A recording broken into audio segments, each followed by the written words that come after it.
Welcome to Sam's Antique Motors. Sam Wilson here. About to start a new project. If you've been watching the series, I just finished the 1959 NAPCO, and now I'm about to start a 1956 GMC Model 100 NAPCO. This is, of course, a four-wheel drive vehicle, and it's coming to me from Florida. So this is a pretty unique GMC pickup truck, and it was offered with a little 180 horsepower V8. And in those days, in the GMC trucks, the Pontiac made the engine. So it had a little 316 Pontiac motor originally equipped in the truck. Well, this truck has had that motor pulled and swapped and presumably long gone. So might be a little bit of the cart before the horse, but I'm off on a little adventure to go snatch up a pretty devastated GMC V8 original truck, 1956, that is proudly displayed and located in a field in Eva, Alabama. So it's about a 2,100 mile round trip, but I'm gonna go pick up this truck, and hopefully we can salvage the motor out of it. We've been looking for a motor for about 2 months, and these little 316 horsepower Pontiac motors, they came in a Chieftain Pontiac, but they're pretty hard to source. So hopefully this one will be in good shape.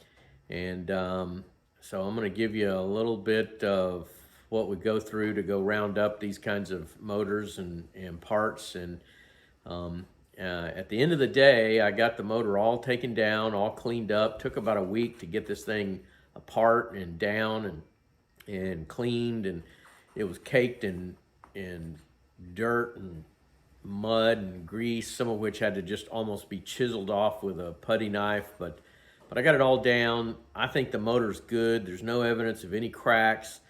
The cylinder bores was originally a 3.935 bore, and it's 3.943. So doing the math, I think I got those numbers right. It's only about 5 thousandths wear on the cylinders, so it's never been bored before.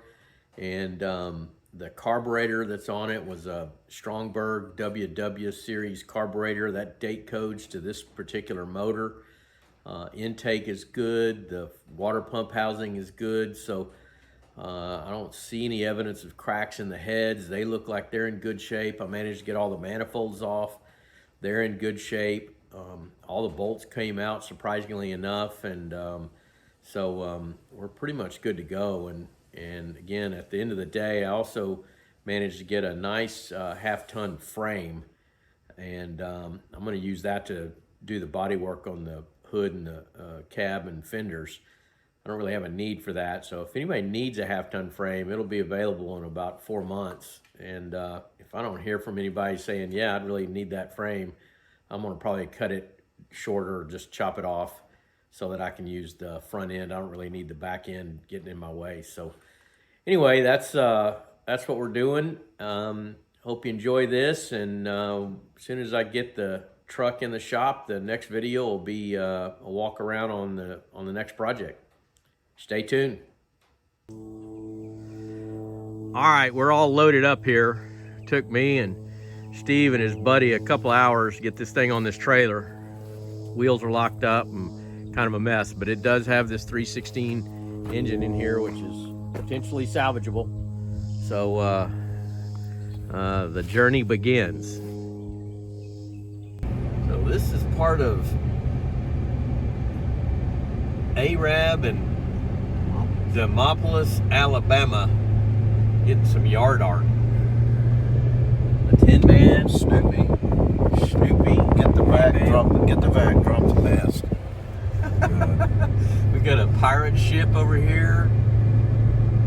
I don't know what all this stuff is. Big Bird. Oh, there's Big Bird. There's Rose. And a monster truck, Vega.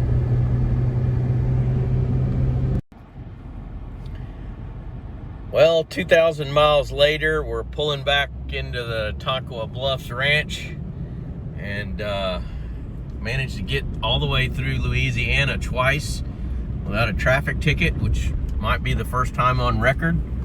Blowing through there with Texas tags is usually an invitation to have a chat with the parish sheriff or constable. So cleared that hurdle, and now the fun begins. Trying to get this bad boy off of this trailer with in the ripe old Texas heat of 100 degrees.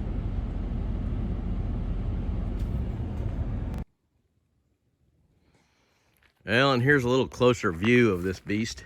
I'm not sure there's much of anything that's really salvageable. Kind of a little bit too far, but it does have some emblems that are kind of interesting. That Hydra-matic emblem, probably pretty rare and might be of some use. And what I was really after is the frame, because I can use this frame. I'll strip all this off of here, and I can use this frame to mock up the cab and fenders on the next version, and then of course the engine is the real source of interest. And there she is. So that's a Pontiac 316. I'll have to run the numbers here in a little bit, but that's really what we're after.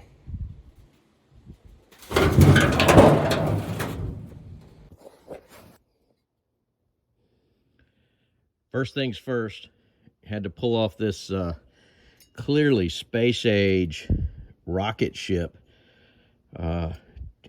announcing the arrival of this GMC 100 V8 high performance vehicle of its day.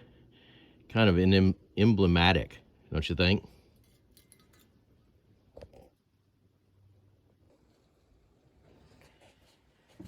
Well, for what it's worth, intakes came off, all the bolts have slipped out with relative ease. Even managed to get the exhaust manifold bolts off, so the manifold's hanging. I'm gonna see if I can pop the head bolts and see if the head will come off without breaking any bolts. So far we seem to be living right. After the initial crack of these head bolts, these are pulling out and seem to have some oil in them, so that's a good sign. 8 hours later, we're down to the block. Good news is just about every unimportant bolt broke off and every important bolt came right out. So there's not much salvageable out of this except the motor, and the motor seems to be good. I don't see any apparent cracks on the heads, manifolds. All the bolts came out. They don't appear to have any cracks. They're dirty, so I won't know for sure till I clean it up. Like I say, there's not much else of any value on this thing. Fender's all rusted out. I mean, everything on it has got just massive rust pits. But Steve kept the fenders and hood on this. The only thing I can't get out right now is the distributor. And I may have to just pull the cab off. I'm probably going to take a cutting torch to the cab tomorrow, get the cab off so I can get to it, get it out of the chassis, probably turn it upside down, get the crank out, and then I can probably get the cam out, then I can probably drop the distributor out.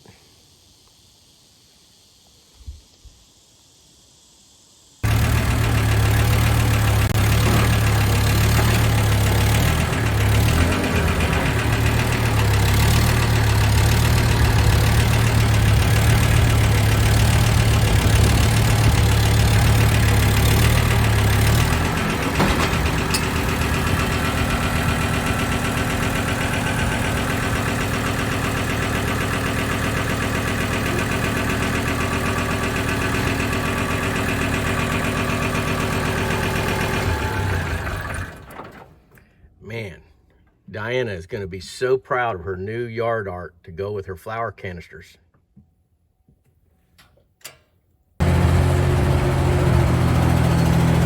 Well, it's a little bit sacrilege, but there just wasn't much left once I got down to the motor. So, to the scrapyard she goes. Well, after about 2 days of work to get this thing out of this vehicle, I think I'm close to having it separated. May have one bolt left in there somewhere, but I'm close. It looks like everything is salvageable. All right, nothing is as fucking easy as it sounds. Had an immense problem getting this thing separated. For some reason, the motor would not release from the back of the crank.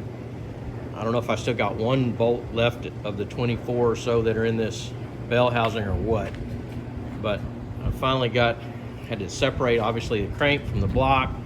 Finally got it cut loose. Now it's down.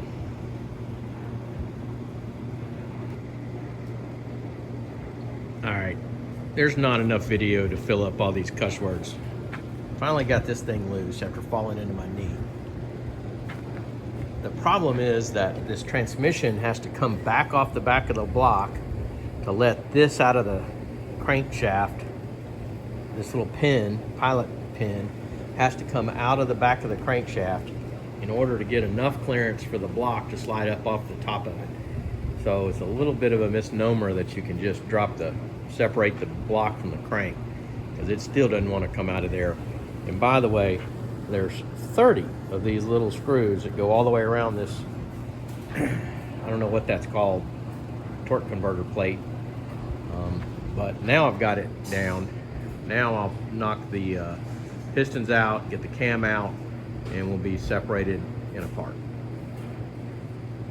Download the Resto-Rat app today to begin managing, tracking, and documenting your restoration project.